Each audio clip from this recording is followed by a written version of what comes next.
दुपार झाली. मला दुपारचा सूर्य खूप आवडतो.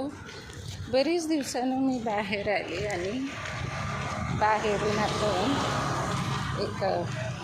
आज बरेच दिवसानं मला काहीच दिसत नाही आहे स्क्रीनवर, मोबाईलवर.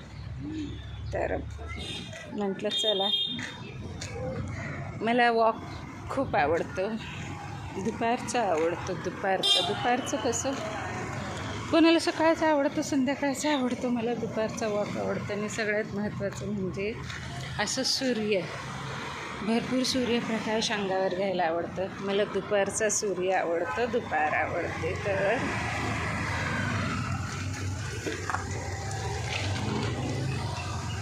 आत्ता ऊन पाऊस चालला आहे.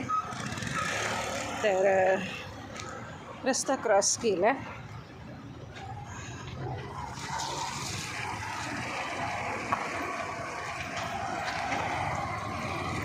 दिसतंय का? आहे काहीच दिसत नाही आहे मला, मीच दिसत नाही आहे. छान कडक ऊन पडलं. तर असं आणि चालता की नाही वॉक गाणी ऐकायची. तबा तुम्हारी शारी हम तो दीवानी है तुम्हारी.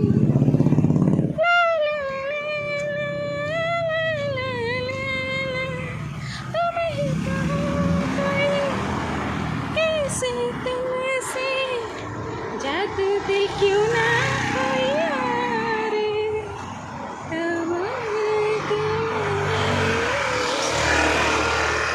खूप वर्धावर रोड आहे इकडून. तर भीती वाटते मला ऐकायला. गाड्या वगैरे आवाज येतो, असं एवढी काही ठार भीती नाही आहे. परत जतीनची काळजी बोलला मम्मी कानात घालून जाऊ नकोस. तर त्याला माहिती आहे एका कानात नाही घालत, एका कानात असतं. असं काही नाही.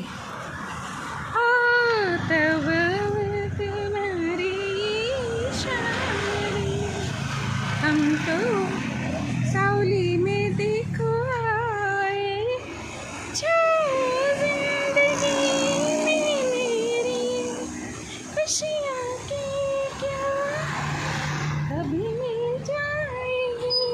ऐसा कब आएगा वो समारे. तर आता इकडे झाडं खूप आहेत या साईडला, छान वाटतं. पण आज मुद्दाम होऊन उन्हात आले. असं रोज नाही येत मी. मला दुपारचा सूर्य आवडतो, पण रोज दुपारच्या तळाच्या सूर्यामध्ये कोण घुमाल फिरल.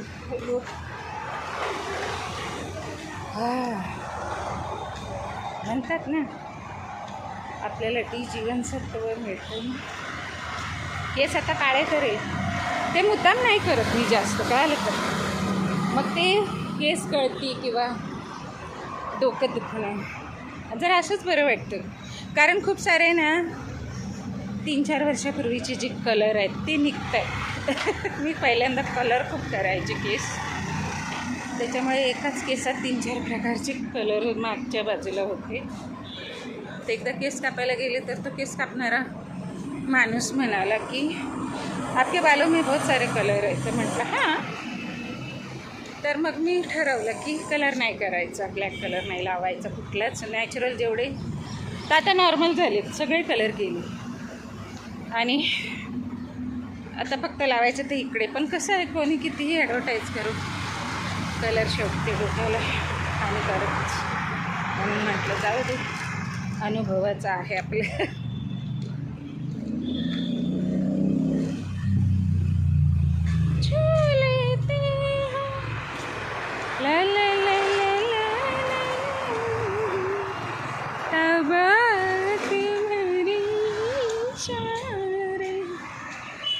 तर दुपारचं ऊन हे टी जीवनसत्व आणि सूर्यामध्ये खरंच बघा, असं दुपारचं ऊन आणि दुपारचं सूर्य पाहिलं त्यांना आठवतात, घर परिवार आठवतो. कुणी नाही राहिलं ना आता मीच झाले 52ची. पूर्वीच्या काळी लहान वयात लग्न करायचे. आईचं 7 वय आणि वडिलांचं काहीतरी होतं 13. साहजिक आहे, वयात आल्यावर मुलं आम्ही लवकर झालो आमच्या आईवडिलांना. आमच्या आईवडील आता कोणी नाही आहे. तर आपण अशा वेळेला जीवनाचं माझ्याकडे खूप सारं ज्ञान आहे की तुम्ही ज्या वेळेला जीवनात कुठल्या कुठल्या स्टेपला येता आणि कुठल्या कुठल्या स्टेपला तुमचं मनाची भावना काय असते. आपण आधीच असं काही ठरवून पहिल्यांदा असं वाटायचं की जीवनसाथी तर पहिलाही आपला नव्हताच, कधीच नव्हताच. आणि मग आपण आपलं कसं तरी रेटत इथपर्यंत आयुष्य आणलं, मुलांना लहानचं मोठं केलं. मग आता पुढे काय. मग आता असं मन म्हणतं की अगं मनाला असं वाटतं की अगं जेव्हा खरी गरज असते तेव्हा तू सगळं एकटीने निभावलंस, मग आता कशाला या सगळ्या गोष्टी. मग अशी उंडगत असते. असं फिरायचं, काही आपले छंद जोपासायचे. तर लिहायची मी खूप. मी इतकं सारं लिखाण केलेलं आहे की तुम्हाला काय सांगू. खूप सारे मी लेख लिहायचे. शाळेविषयी आज जे आंदोलनं वगैरे चाललीत, मी आंदोलनंही केलेली आहेत, परंतु मी लिखाण खूप करायचे. आणि मग मी ते हे पण केलं सर्व. आताही माझं चालू आहे. रोज एक एक एक एक पेज फाडून कचरा 25 लोकांना खाली पेपर ठेवावे लागतात ना. तर खूप लेख लिहायची. एकतर आत्ताची जी स्थिती आहे आणि मग मी त्या वेळेला जे लिहिलेलं ते मला आत्ता सगळं जाणवतं. 20 वर्षापूर्वी मी खूप सारे असं लिहून ठेवलेलं आहे. माझ्या खूप चांगल्या फ्रेंड्स आहेत, मुख्याध्यापिका, चांगले चांगले लोक मला ओळखतात. आणि मी कधीही माझी स्तुती करत नाही. मी जमेल तेवढं मला एकदम खालच्या लेवलला ठेवते. हीच तर माझी खासियत आहे. जमेल तेवढं आपण आपल्याला खालच्या स्तरावर ठेवलं ना की आपल्यात मग कधी असा जो मीपणा असतो ना तो येत नाही. आणि आपण अजून समोरच्या अवतीभोवतीच्या परिस्थितीला समजून घ्यायला लागतो. आणि मग हेच तर खरं मनुष्य जीवनाचं गुपित आहे, जे मला तर कळलेलं आहे की ज्या वेळेला आपण जीवनामध्ये अशा कुठल्याही गोष्टीला घाबरून न जाता, म्हणून मग मी इतकी खंबीरपणे उभी आहे. आजच्या डेटला बघा, मी एकटी मुलांना लहानचं मोठं वाढवलं. जीवनात मला आता काही नाही वाटत, कशाची भीती नाही वाटत. चुटकीसरसे सगळे प्रॉब्लेम सोडवते. माझ्यासोबत माझी मुलं आहेत, अजून काय पाहिजे. आता तुम्ही म्हणाल की आता माझे स्तुतीचे व्हिडिओ येतील, स्वतःची स्तुतीचे, कारण मुलांकडून कळतं हे झेंजी आमचे 2 किंवा मी थोडी स्वतःची स्तुती पण करावी. तर हां बा मुलांना करते थोडं स्वतःची स्तुती. माझ्याकडे एवढे कंटेंट असतात ना, दिवसाला मी 3-4 व्हिडिओ बनवते. खूप सारे कंटेंट. आणि तुम्हाला तर माहिती आहे माझी यूट्यूबर फॅमिली. माझ्या 5 मिनटाच्या ह्यानं पण 10 कंटेंट बनवतात लोक. तेच तर खासियत असते एका यूट्यूबरची. नको मला कुणी लाईक करो, नको मला कुणी शेअर करो, किंवा नको माझं कुठे नाव हो. मी म्हटलं ना की मी जमेल थोडं स्वतःला खालच्या स्तरावर ठेवते. कारण आपल्यामुळे कुणाला काही मिळतं, आपल्यामुळे कोणाला काही जीवनात करायला मिळतं, शिकायला मिळतं, उभं राहायला मिळतं. माझ्यासाठी तोच मोठा शेअर असतो, लाईक असतो, आणि तो मोठा पुरस्कार असतो. तर मी काही कोणी मोठी स्वतःला समजतच नाही कधी. तर आता चला तुमच्याशी बोलता बोलता बघा, तर मला असं दुपार आईवडील आठवतात. आम्ही कुठे एलिफंटा, गणेशपुरी आणि कुठे वसई, असे कुठे कुठे आम्हाला फिरायला न्यायचे आजी मला. दर रविवारी जीहू चौपाटी, इकडे तिकडे वडील टॅक्सी यायची दारात आमच्या लोअर परेलला. तर सांगायचं असं की खूप सारं आम्ही असं हे केलेलं आहे, भ्रमणही केलेलं आहे. वडील आमचं स्वतःचं गारमेंट होतं, त्याच्यामुळे आम्ही बिझनेसवाले होतो. परेलसारख्या ठिकाणी आमचं साई श्रद्धा गारमेंट होतं. आम्ही सगळे भावंडं आम्ही मुंबईतच होतो. मोठी बहिणी चर्चगेटला होती, भाऊ वगैरे सर्व गारमेंट सांभाळायचं. आमचं स्वतःचं गारमेंट होतं. आणि वडील आधी एक गुजराती, त्यांचा जो शेठ होता, बॉस होता, तोही गुजरातीच होता.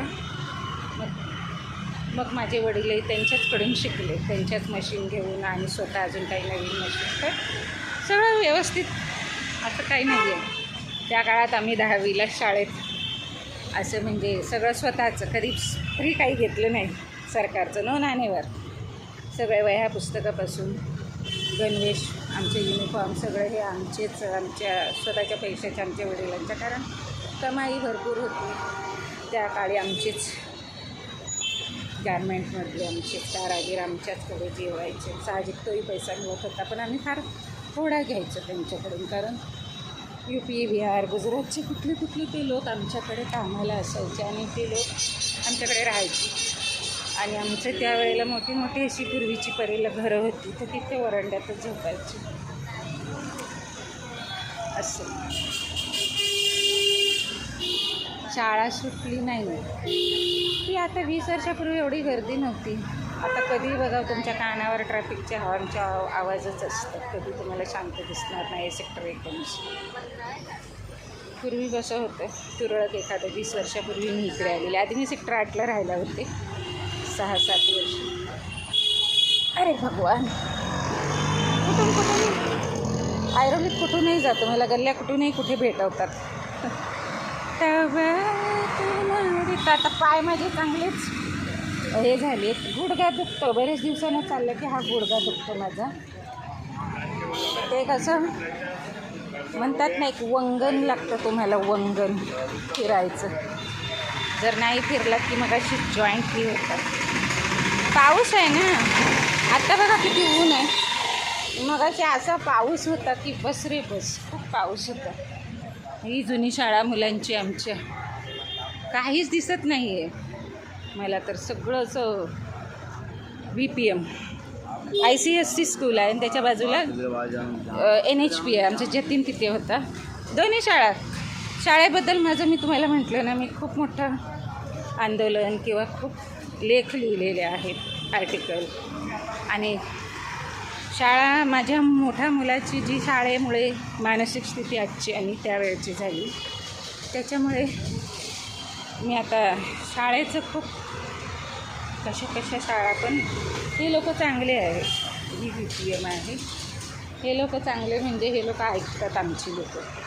आमच्या महाराष्ट्रातली, मुंबईतली खाजगी शाळा जरी असल्या तरी यांनी ऐकलं. यांच्या फीज वगैरे नियंत्रणात ठेवल्यानंतर, म्हणजे आंदोलन केल्यावरच ठेवला, तोवर नाही. तोवर आधी म्हणाले, पण नंतर वाढवायला लागले. तर ते बघा की आता नवीन बांधकाम केलं. आमच्या ऐरोली म्हणजे अगदी शाळांचा हबच आहे. इथे खूप साऱ्या शाळा आहेत वेगवेगळ्या, मराठीसुद्धा आहे, चांगल्या सुस्थितीत आहे. मुंबई आणि नवी मुंबई, बाकी महाराष्ट्रात, कारण तिकडे कोण लक्ष देणार. तिकडे सगळा मग हा जो निधी असतो हा खाण्यासाठी वापरला जातो ना. तिकडे खरं राजकारणाचा म्हणजे तिकडे खूप सारा असा भ्रष्टाचार आहे. आम्ही जातो ना, मी या 25-26 वर्षात मी बरंच त्या भागात फिरलेली आहे. कारण माझा मुलगा ह्याला होता ना, अहमदनगर त्या काळचं, तर तिकडे तो 1 वर्षच होता. ही NHP आहे. आता ही शाळा, एवढे ब्रॉड रोड आहेत नवी मुंबईची, तरी पण इकडे तुम्हाला खूप ट्रॅफिक, कारण इकडे रोड ब्रॉड असून उपयोग नाही आहे. रोड ब्रॉड असले तरी दुतर्फा गाड्या पार्किंग असतात. नवी मुंबईत इतके सारे गाड्या, 4 व्हीलरचं प्रमाण आहे की तुम्हाला ती NHP. इथे माझा मोठा मुलगा होता. सांगते काय, एक पाय माझ्या घरात आणि एक पाय शाळांमध्ये. त्याच्यामुळे मी इथे 20 वर्ष राहते. काही गाडी चालली ती बघा शाळा. हे त्यांचं, ही जी झाडं आहेत यातली सगळी माझी झाडं आहेत, मी दिलेली काही. खूप सारी झाडं. मी सेक्टर 8वरून इकडे ट्रान्सफर झाली 20 वर्षापूर्वी. त्यावेळेला मी या वॉचमॅनला सगळी इकडे झाडं दिली. आम्ही कोकणातले, त्याच्यामुळे झाडं खूप. तिकडचं घर आम्ही विकलं आणि इकडे आलं. हेही स्वतःचं आहे आणि तेही स्वतःचं होतं. ते बँकेत होते ना, PMC बँकेत. तर सांगायचा हेतू हा की शाळा आजचा विषय. तर तिकडे खूप भ्रष्टाचार आहे आणि तिकडे कोणी लक्ष कोण देणार. म्हणून म्हटलं ना की आपला मुख्यमंत्री, उपमुख्यमंत्री, आमदार, खासदार यांचं राजकारण आणि यांचा विकास म्हणजे केवळ मुंबई नवी मुंबई पुरता मर्यादित आहे. गावाला कोण बघणार? किती आहे 28-29 जिल्ह्यांचा महाराष्ट्र आहे. कितीतरी तालुके, इतके जिल्हे, आणि कोण हे सगळं पाहणार? आलो आम्ही आमच्या बिल्डिंगमध्ये एंट्री केली तर बरं वाटलं जरा घरी बसून. तो विषय पण मला घ्यायचा वेळ, कंटेंट खूप आहेत माझ्याकडे की मी कसं आंदोलन, कसं काय पिवाड नियंत्रण, कसं त्या काळी पिवाड नियंत्रण कायदा अजूनही एका सिग्नेचरसाठी थांबवलं की नाही. तर चला आता झोपला नाहीस आज? आमचा शिवा आमचा वाचू असतो बिचारा, घरबार सोडून बसला इथे. काय करणार?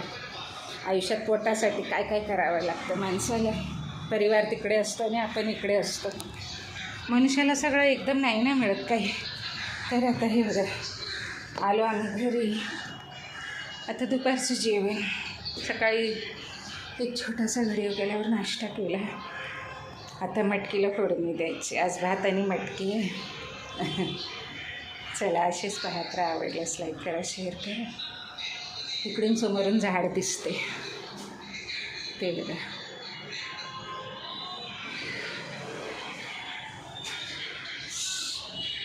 तर आवडल्यास शेअर करा, लाईक करा. खूपच असं चालून आल्यावर एकदम गरम गरम वाटते. तर आता चला आपल्या दरवाजाची बेल वाजवूया. आमचं घर आलं. तर हे आहे आमचे घर, सुनीताज हाऊस. सुनीताज हाऊस हा माझा बाप्पा. तर चला बेल वाजवूया. जग्गू महाशय आतमध्ये तसेच पाहत आवडल्यास लाईक करा. Thank you for watching. ला ला ला ला